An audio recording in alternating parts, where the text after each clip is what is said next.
This is Jessica Taylor interviewing Orlando Bartlett on July 28, 2013 in Ark, Gloucester County, Virginia at 1:45 p.m. Mr. Bartlett, can you please state your full name? My name is Orlando A. Bartlett. Okay. When were you born? I was born here in Newport News, Riverside Hospital. Oh, great. So when were you born? 1971. Okay. Do you have any siblings? Yes, I have one. Brother or sister? A brother. And I had two brothers in between us that have passed. So it's just he and I now. That's why there's such a span between ages. Oh, okay. What were your parents' names and occupations?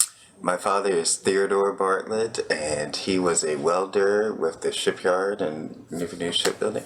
And then my mother was a teacher, and her name is Cecilia Bartlett, and she taught in King and Queen High School and taught there for about almost 40 years. Okay, great.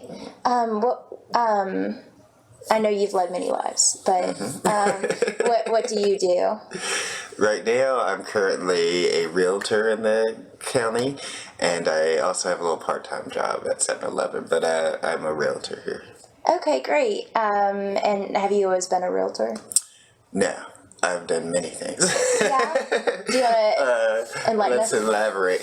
Well, let's start this way. After college, I moved to Hawaii. And while living in Hawaii, I worked in a bank, and then I started doing property management. I worked for a friend there, and I did vacation rentals for all the different islands. And then I moved back. Well, I moved to California. I didn't work while I was in California. I just lived there. And then after that, I came back here. After being on the West Coast, this was so different for me to get back into again. So I kind of was ready to get back out, so I left after about 2 or 3 years here, and at that time I was working for MCI Telecommunications here and stuff, and I transferred with them to Texas, to Austin, Texas, and so I stayed out there for a long time, and actually I was out there 6.5 years, and 2 of those years I worked for Hyatt Corporation and Hyatts of Texas, and I ran all of the accounting departments for all of the Hyatt hotels there.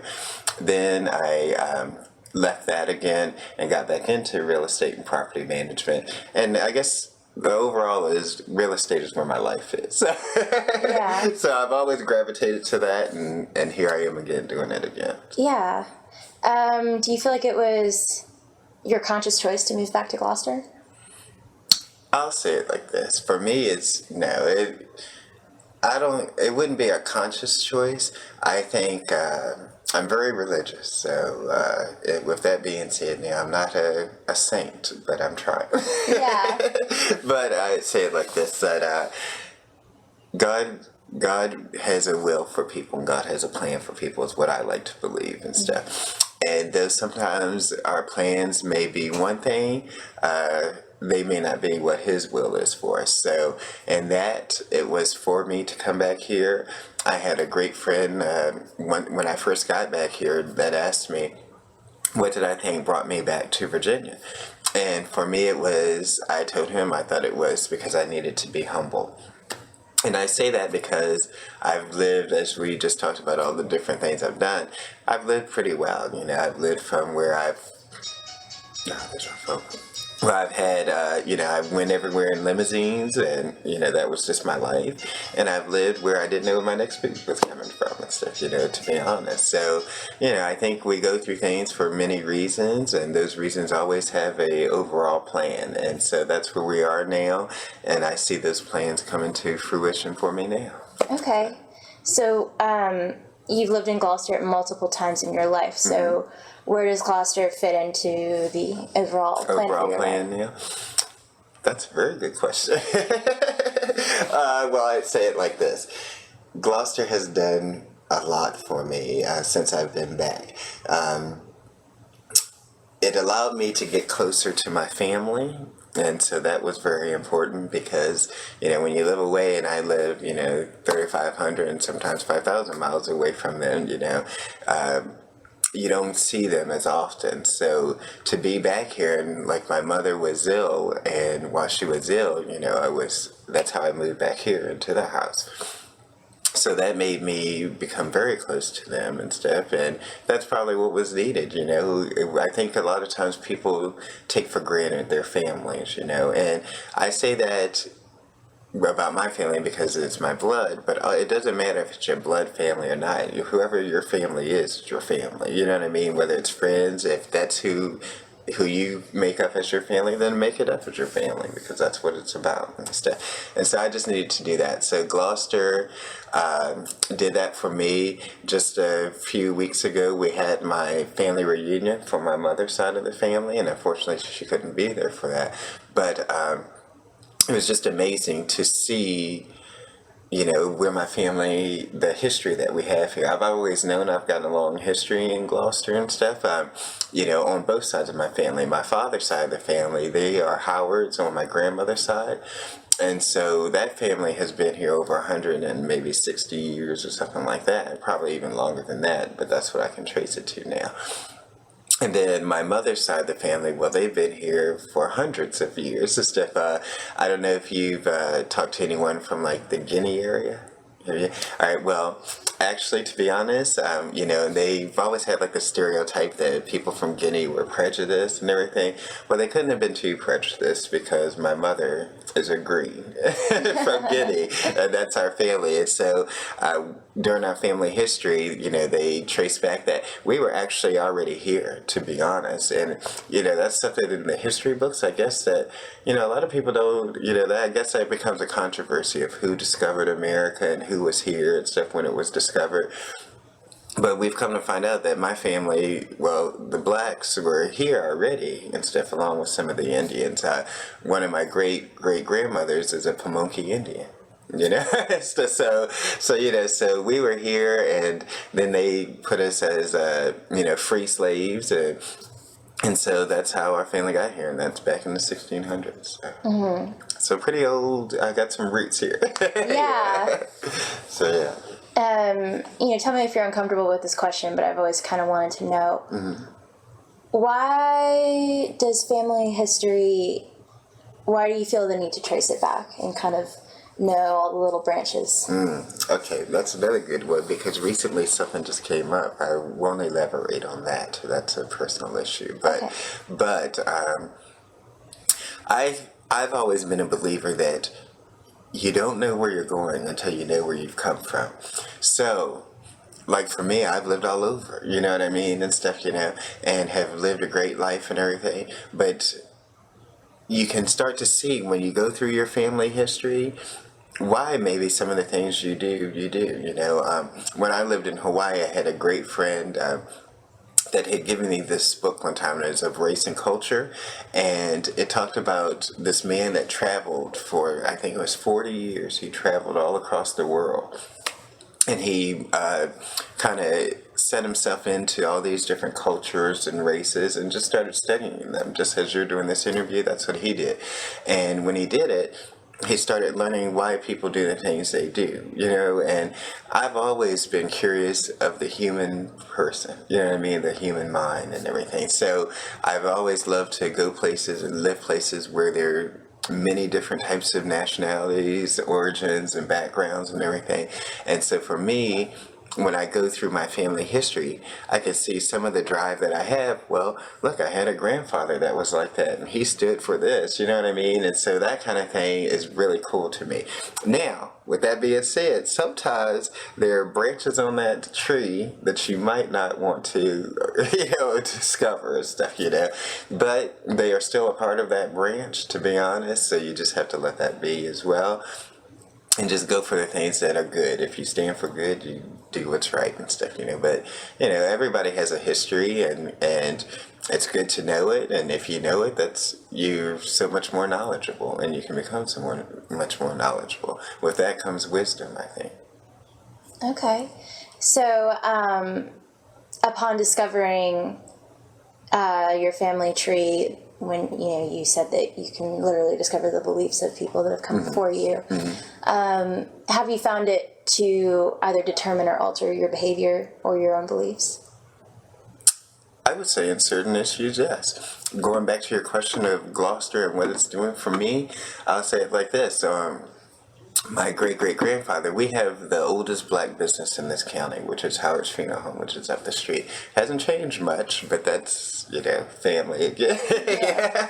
But with that said, how that came to be, they had this great article that was written in, it was either the Gloucester Gazette or the Gloucester Globe Clips. I can't remember that. I have the article, but it was on the Howard family, and it's like 2 full pages.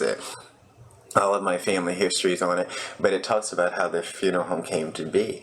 And it came to be because, of course, this is, right now it's majority a Caucasian town and everything, but there are a lot of blacks, and there were a lot of blacks here at one point and stuff. Well, during that time period, this is back in like the 50s and stuff, there were racial issues at that time. So during that period, if a black person died, they were either buried in their yard, and that's why you see a lot of graves at people's homes and stuff like that. They were either buried like that, or they had to go to a white funeral home. Well, a lot of times the white funeral homes did not want to work on a black body. But even if they did, then they charged them an arm and a leg. Well, black people didn't have money back then, you know what I mean? So my great-great-grandfather decided, well, this is what he was going to do.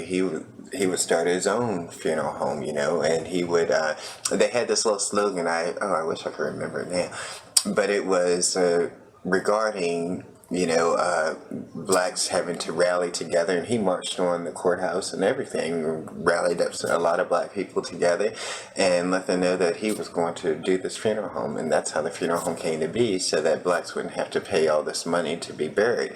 And to be honest, with me talking to you about that right now, it just brought something else to light. I've always felt like my uncles, my great uncles, my dad's mom's brothers and stuff, that they were always like very kind people, and anybody that you talk to in this town, if you ask if they know any of the Howards, they'll tell you that and stuff, that they always helped this community. They always helped, especially the black community. If you needed anything, you didn't have to do anything but just go and ask, and they did it no matter how much it was or whatever, and stuff. And that's how they ran that funeral home.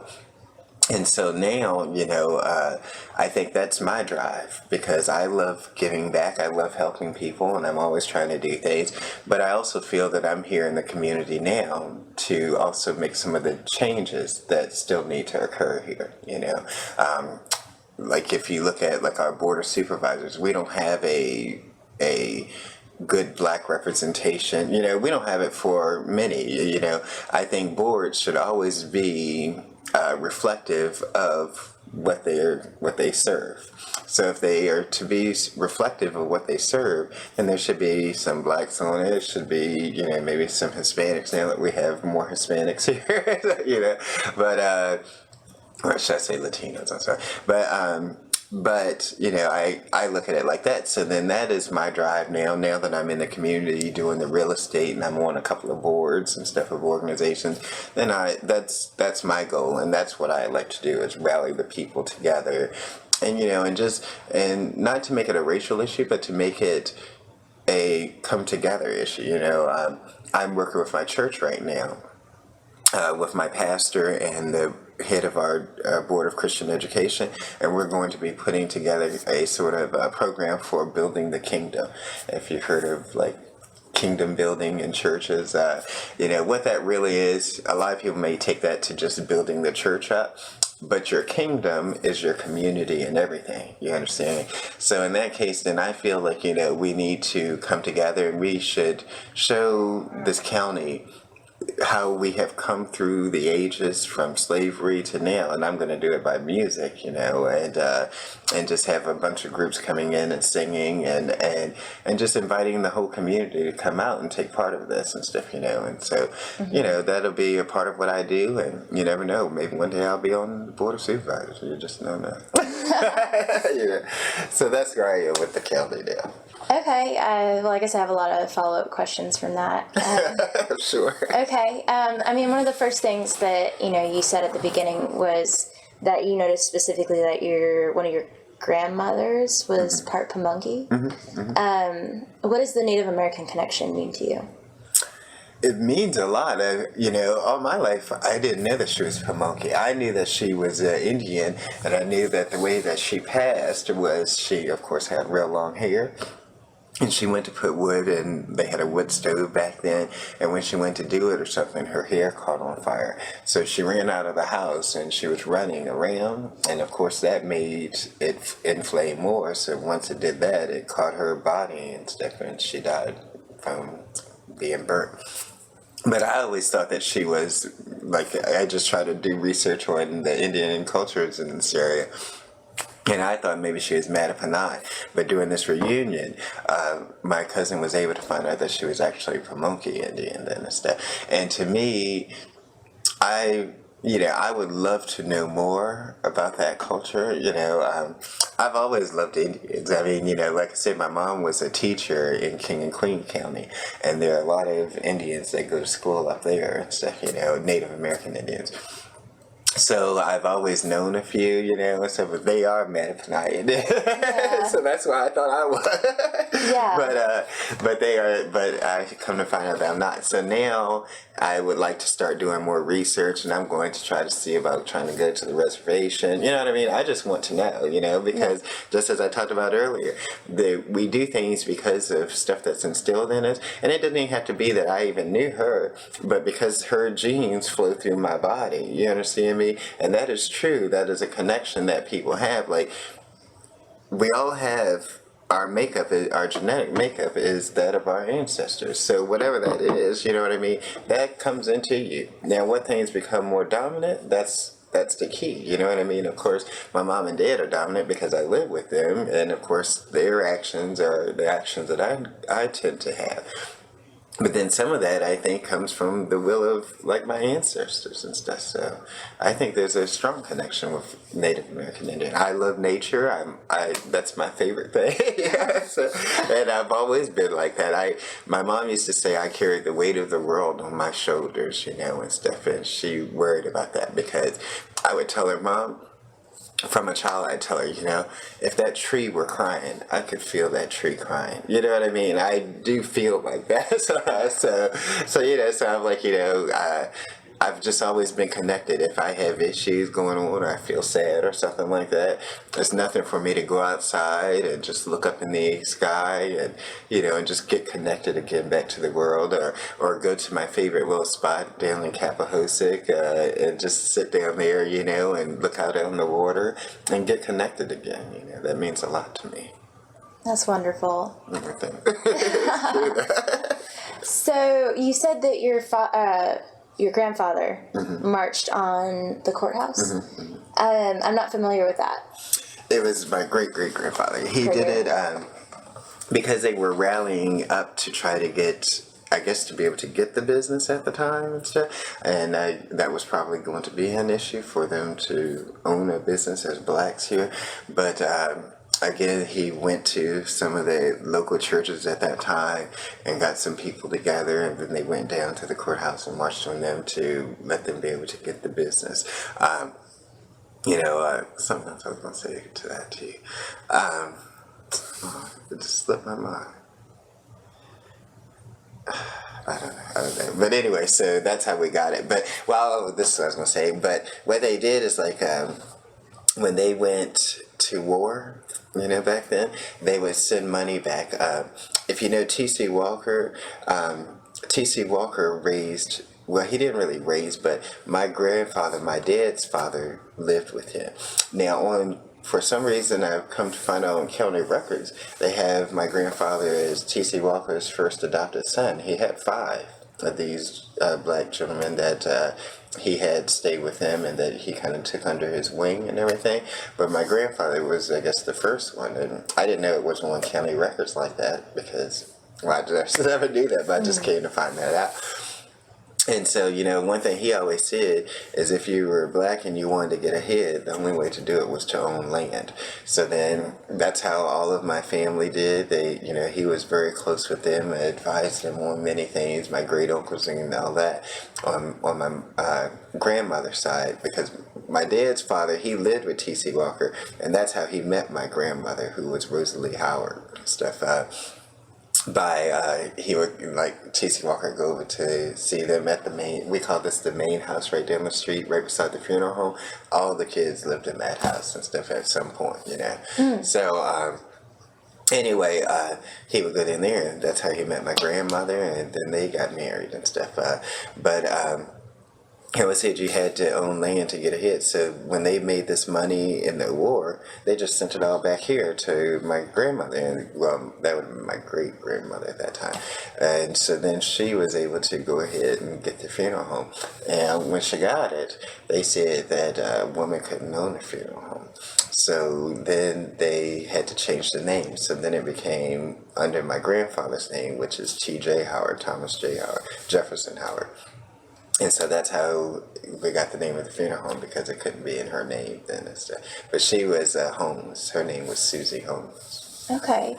So when did the business open, actually? Do you remember what year? Maybe, I'm not sure. Okay. I'm not sure. I couldn't tell you right now. I was just trying to figure out if it's your great-great-grandfather, like how early would that march have occurred? Yeah, it would have been maybe the late 1800s or early 1900. Okay. Yeah, somewhere around there. Did any of those stories from that period get passed down to you? No, that's what I say. I know little bits and pieces, like I said, about T.C. Walker and stuff like that, but he's, later in the 1900s. But the rest of it I just knew from the newspaper article and stuff. It's really interesting. I wish I could put my hand on it right now, but we could move stuff around since we're on because I would show you that whole history of it. That's totally okay. So you've never met T.C. Walker, right? No, I didn't. My father has. Do you have any particular opinions about him? I'll tell you this. I have a friend that he doesn't know T.C. Walker or know anything. He knows little things about him that he's read like on the internet and stuff. But he likes to say that he thinks that I have the spirit of T.C. Walker. And, that's a big accomplishment to me. And now, some people don't like T.C. Walker. He's got a bad rep too, because he was hard on black people too. But, again, people for what you know them of. I say that because everybody's got good in them, and everybody's probably got a little bad in them, you know what I mean? But if you know them for the good that they did, then just continue to know them for that, and understand that, yes, they may have done some things that might not have been correct. But you know what? We all have done things that are not correct, so you can't pass judgment, you know what I'm saying? And that's how I live. I'm not going to pass judgment on anyone, because I've got things in my life, you know what I mean? And there's not a person who doesn't. And if you believe in a higher being than like how I believe with God, then that doesn't necessarily matter, because God knows that. He knows that we are born sinners, you know what I'm saying? If you want to take it to the Bible that way, then if you are born a sinner, and everybody is born a sinner, and Jesus Christ died to save us for our sins, then the best thing that we can do is just try to live our lives and be as good as we can. That doesn't mean we're always going to be a saint or be good, you know what I mean? Because we're going to do things. It's in our human nature, and that's the human versus the spiritual realm of that. Did you get that ethic from your parents? I think it came from them, but I think it came from studying my history and my church. And, I've always gone to church. I believe also in it takes a village to raise a child. I truly believe that, because my parents were working. I was a latchkey kid. So, if you remember that term. But yeah, I was a latchkey kid. So, I would always be like, there used to be a house right beside us here, which was my other great aunts. This is all family down in here. So, anyway, I would go over there after school, and stuff, and stay with them till my parents came home, or I was always at someone's house. And there's not a house going down 17 that people can't say that I've been in and played, or, so by the time I come home, if I had done something, it was known, you know what I mean? And so they knew it before I got here, because they all raised me pretty much, but my parents raised me, but everybody had a hand in it, I knew when to be good. Yeah. So that's how I look at it. So I think that ethic came from many different things, in my life. Some of just me making mistakes, and some of it being my family, and a lot of it being from my church background. Which church is yours? I go to Bethel Baptist Church in Sassafras, Virginia, and we are like the mother church of 7 churches here. Stuff, if you're familiar with, like, churches have, like, they branch off, and so then they have like little sister churches and stuff like that. Mm-hmm. Well, we were, I guess, the mother church of 7 of them here. Oh, okay. So yeah, and T.C. Walker's buried there, and Yeah. a lot of people were in that church. So we're getting ready to have we just had our church anniversary. I think that was 100 and maybe 51 years or something like that. Wow. Yeah. Wonderful. Mm-hmm. Congrats. Did your father ever tell you about his childhood? He's told me some things about it and stuff. How would you say yours was different? That's interesting. I would say, I don't know that it was so different. I'll say it like this. From what I know from my dad and what I know from other people, my father was very spoiled. He still, to this day, is kind of that way. Not saying it to be bad or nothing, but he was spoiled. My grandmother didn't have him want for anything. Just recently, one of my great uncles died on my mom's side, and I was at the funeral. And one of my other great uncles was telling me about Dad and talking about how he remembers when they were going to school, Dad, his hair was always like, back then, black people would like kind of press their hair or something, what I mean? So Dad had like this perfectly long pressed hair and stuff, and he would talk about, oh, it was never out of place, and had the finest of clothes, and you know what I mean? He's always had the best of everything and stuff. So I will say for myself, growing up, I was pretty much that way too. Yeah. So but that's, I guess, they had been accustomed to that, and so my parents made sure that me and my brother didn't really want for anything. I think there's probably only one thing that I truly ever wanted as a child that I didn't get, and that was a 3-wheeler. Because they thought I would kill myself with it, but I still hold that resentment, if you can't tell. Nah, but that's about it. I've pretty much had everything I wanted to, and then growing up, because like with him too, the whole family, we were a very close knit family. So he was raised with all of his cousins and stuff, and here with me, I was raised with all of my cousins too. And stuff. So. I think we're very similar in a lot of that, to be honest. Now, he may take it a step further than me. I may not have been as wild as him, but yeah, it is what it is. Yeah, absolutely. Yeah. So, what would bring you down to the Main Street area of Gloucester Courthouse? What brings me down there? What would have, if this is the 70s and 80s? Well, we would always go like to Morgan's drugstore. During the early part of the 70s, there was Tucker 5 and Dime and stuff. And actually, Fairfield Foundation is doing a dig out there right now, I see. Yeah, that'd be very interesting. I wonder if there are any of those cool toys he had. He had all those little metal toys back then. Yeah. That'd be cool to find some of those now. But yeah, I think that was a cool place to go to. I love going to Morgan's. At one point, Morgan's didn't allow blacks to come into it and stuff, and they had that little window outside, and you could only go to it. But my great-grandmother was very fair-skinned. She looked white, I guess, and stuff. So the saying always was, and I've heard this from many family members, that, most people thought she was white. So they would let her go in the stores and stuff like that. And they would always say, why do you always hang around those black people and everything, it's different. Maybe black people wasn't the term that they used back then, but I say, but she is like, because she was, and I forgot who this one lady was. There was a story about one lady that said that to her, and she's like, and so then my great-grandmother said, Oh no, I am black and stuff. And the lady said, "Oh, you're so funny. Why do you tell jokes like that?" She just would not believe her and stuff. So what she did, and this is evidently what they say how they got married. She said, well, she was going to marry the darkest person in this county, then so that they would know that she was black.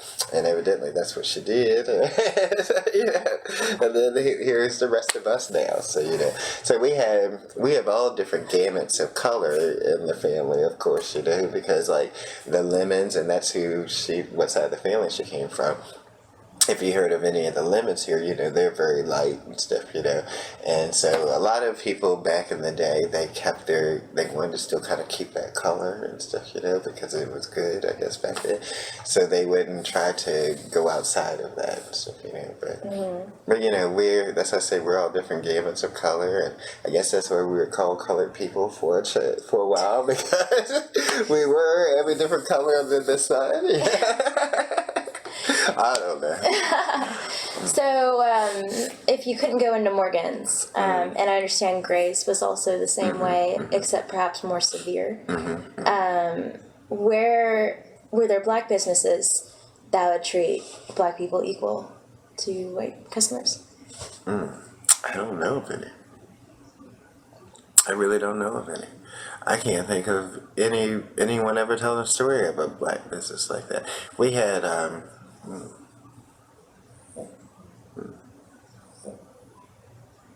that's a good question. I've never even asked that, because where were they going to get stuff? I guess certain stores they had to allow them to go into, or you know what I mean? Maybe like Wallace and Gurley at the time. They were good people and stuff. I don't know if they always were, but they, when I came up, they were and stuff. And so, I guess maybe they just went there. And then I guess they probably lived off the land, a lot of blacks were farmers and stuff back then too, so maybe they did a lot of butchering. I know as a child growing up just down the street, my babysitter at that time, they farmed and they killed hogs and stuff, and that's what they ate, I'll never forget being a little child and watching them. And I could tell you the whole process of killing a pig and gut. But I remember me coming outside their house one day and seeing the pig up in the tree being held up by a string. And he had just shot it and stuff.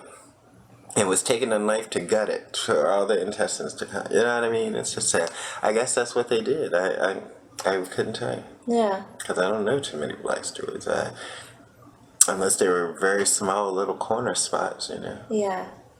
Have you ever heard anyone talk of any? Yeah, actually, but obviously they're like 10,000 years older than you, so they have a different perspective.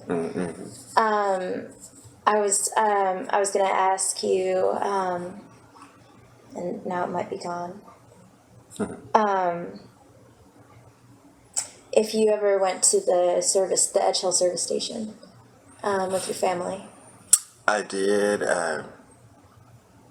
Not when it was owned with the Brown family or any of that. I went there in later years, because it was closed for quite a. That's amazing. Snore. But I went when it was what we call him Pudgy Larimore and stuff, when he owned it, but. It was closed many years before that, just so I don't know of going there as a child or anything like that. But I do know a lot of the history of it now because I looked into the place. So I do have a lot of that history because that land was also owned by T.C. Walker and stuff. Everything, and knowing my history and stuff. It's good to try to recover some of that. And that's also why I think I'm back in Gloucester, because that's my goal here, is to, again, buy up a lot of the land and stuff that was in my family or my family was connected to. So that's what I'd like to do. That's my goal here before I leave again. Are you gonna leave again soon? I will leave and go back to Texas. That will be my home more than likely. But again, it's under God's will and plan for me right now. I know He has a plan for me to do a few things here, and so I'm going to stay here and do that. And if that leads me to something else, then it will. But if not, then I will go on to Texas and carry out life there. Okay. But I will still keep connection here. It is my home. Okay. Great. Not a lot of people have told me about the time when George Larimer owned the gas station, and I'm actually going to go interview him tomorrow. And so I was wondering if you could tell me a little bit about the experience under George Larimer and the mischievous smile on your face. Because I have that set a bad precedence with me, to be honest. So I don't know if I really would want to put that out there. No. But I'll tell you like this. Okay, when I had looked into possibly trying to purchase that land and stuff at one time and everything. But in doing that, there was a lot of bad stuff going on then, and just to be honest, I felt like the person that was representing the Edge Hill Station was not so knowledgeable, but I should put it out there. I'm gonna put it out there. All right. Anyway, what comes of it will come of it. God has a plan. I was going to, if we try to go through with the deal, I was probably going to end up putting out a lawsuit, to be honest. And that was where I was going to be with it, because if certain things weren't done properly that I knew should have been done, because I was a realtor. But I let them do what they wanted to do. With that being said, when I'm going through and I'm doing my research on the property, I ended up going to Richmond, because I want to know everything about it and stuff. So I ended up going to Richmond and going to the DEQ up there, Department of Environmental Quality. I went up there, and they were more than happy to work with me, and told me to this day, if I ever wanted to try to do something, just let them know, because they showed me a lot of paperwork and everything of things that went on during that time. And I say it like this: I'm not going to be judgmental, but because people do things for their own reasons, and I'm sure it was a money issue, and stuff, that they were trying to just get this money out of it.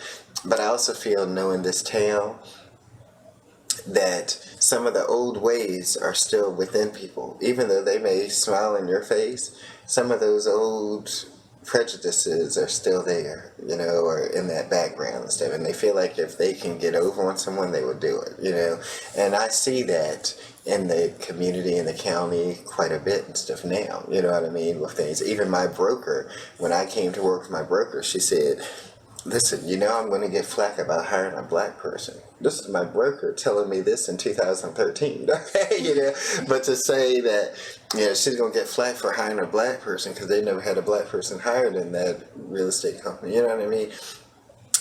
But she's like, she didn't care, because that's who she was. She loved everybody, and she didn't feel like that. We are all people, and we all bleed, and stuff. And so she's like, so she wasn't going to worry about that. But there are people that have issue, with that type of thing.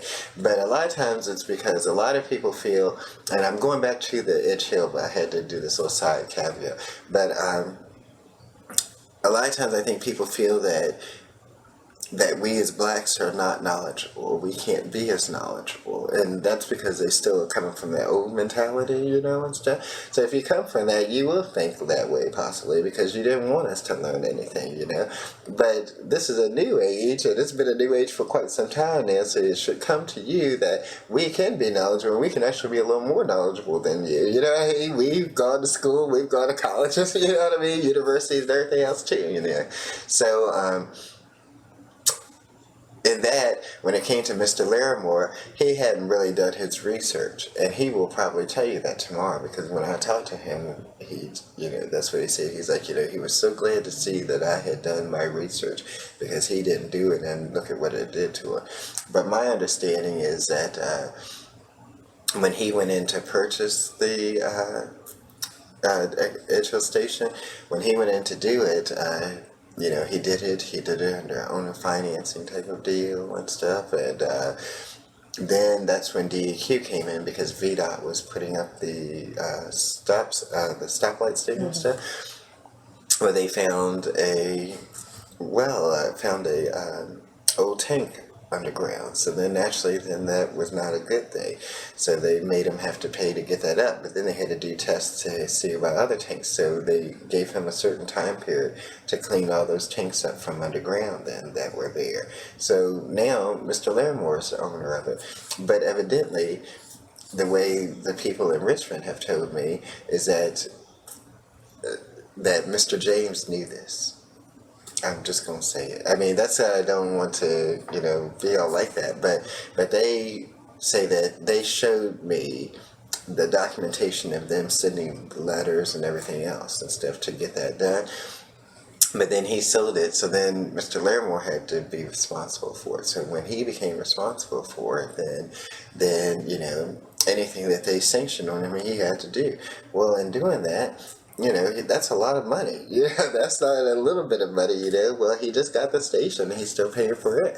Well, he ends up going kind of bankrupt, because the company that was doing it, they evidently went bankrupt too and stuff, And all of this is documented with Richmond and stuff, So that left a bad taste in my mouth because, look at what you did to this guy. And then after you did that, he finally got the place cleaned up. Well, now he can't pay you because he had to pay all these hundreds of thousands of dollars to get this done and stuff. So now the property goes back to Andy James free and clear.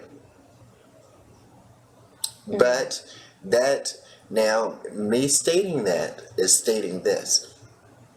That is something that has gone on in this county for a long, long time where things like that have happened. Not saying that was done intentionally through Andy James or anything like that, but that type of thing has gone on for a long time in this town where, that person gets kind of cracked on, so to speak, you know what I mean? And then it goes back to the other person, good and stuff, So those types of things are the types of things that I would like to make people a little more knowledgeable of, to not let yourself get into situations like that and stuff, because it's only going to hurt you. Just as with land, I see so many blacks that we own like prime pieces of land. And this has happened for many years as well, and many will speak on that they've owned this land, but then people come in and say, oh, well, I'll buy it from you, and they give them, pennies, to be honest, $20,000, $40,000 for a piece of land that they're going to turn around and sell for $250,000, $300,000, because the black doesn't know any better and stuff, or they just are like, well, shit, I need money right now, that's a good amount of money, but no, your land is more valuable than that, and if you didn't know that, you should think about what T.C. Walker used to always say. The only way that you're going to get ahead is by holding on and keeping your land and buying up land. So then do that, because as long as you have that, you have money. And it's the honest to God truth. And that goes for anybody. It doesn't have to be black, white, whatever. If you own land, you're always going to be wealthy, because they aren't making any more. Okay, you know what I'm saying? So then, so that's the one thing that you can own, and you will never have to worry, because as long as you got that, you can get money off of it if you need to. You can sell the timber off of it. If you need to split a piece of it to sell a piece of it, maybe you could do that, you know what I mean, to get yourself in a better situation. You will always be wealthy if you have land. That's a good way to put it. Mm-hmm. Is there anything else that you wanted to add, share with the entire population of University of Florida? Gloucester County is a great county. I have run through the woods, all of these woods pretty much all around here as a child. I can tell you all the back roads, little old trails for like when 17 wasn't here and stuff, because I've been all through it. I think there's a rich culture here. That culture is that of more of a historical culture, but it's But to me, I pride myself in knowing that my relatives own land that presidents have been on, because we have. And so, you know what I mean? That, and we could have that documented that presidents have been on some of the land, and that George Washington ran through these, you know what I'm saying? That has gone through this and stuff. But, that to me, that's sacred to me. So when I look at when I look at the country as a whole, it bothers me, and I have a lot to say about that, because I feel like, we're always talking about, oh, let's take it back to the Constitution. Let's go back to our history and everything. Well, do you really know your history? I know mine. You know what I'm saying? And my history envelops all that you're talking about, because I know my history all the way back that far and stuff. So then, for me, there are things that have gone on throughout history and stuff, good and bad. But we are still at a time that we should be doing good. The problem is, I feel like we have gotten, and that goes for this county, it goes from the local level all the way to the federal level. And that's what I see. And so when I look at myself, I look at myself as a eye to the world, kind of like that. I hate to say it like that, but I mean it like, if you look at your history and stuff, and you see all the stuff that you can do, and you understand people as I try to understand people, then people make mistakes, people do things, when you see like these politicians that are out here having all kinds of scandals and stuff now. So if that's not going to bother them making sound decisions on helping others and doing the right thing for this country, I could care less, because I'm sure if I were to go in your past, I could find something that you've done that people might think are not good. You know what I'm saying and stuff? So I don't care about that type of stuff. It's about doing the right thing, and that's helping others. And that's what my family did, as I told you, when they started the funeral home, and they helped all the people in the county and stuff, to what I try to do now and getting involved with the county and starting organizations. And I'll do it whichever way I see fit, like as a realtor now, I'm doing built-to-suit homes and stuff. So to me, I'm putting my little mark that way right now, these little communities, because I have a lot of land listings. So I'm working with a builder. We look at that community, we're designing the house for it, and then we're letting people come in and buy it, and they can design the inside the way they want it, you know what I mean? But they will keep the aesthetic of how I think Gloucester should be, and stuff, because many people in this county have their own opinions of it, but most of these people are not. And I hate to be like, oh, those come here's or anything like that, but they don't have that root, you know what I'm saying? Instead, to understand that, yes, Gloucester has to grow, but in its growth, there's a way to make sure it's done properly, and it's not always done properly and stuff, But I would love to see my community grow properly, and we all come together a lot better. So that's it. Great.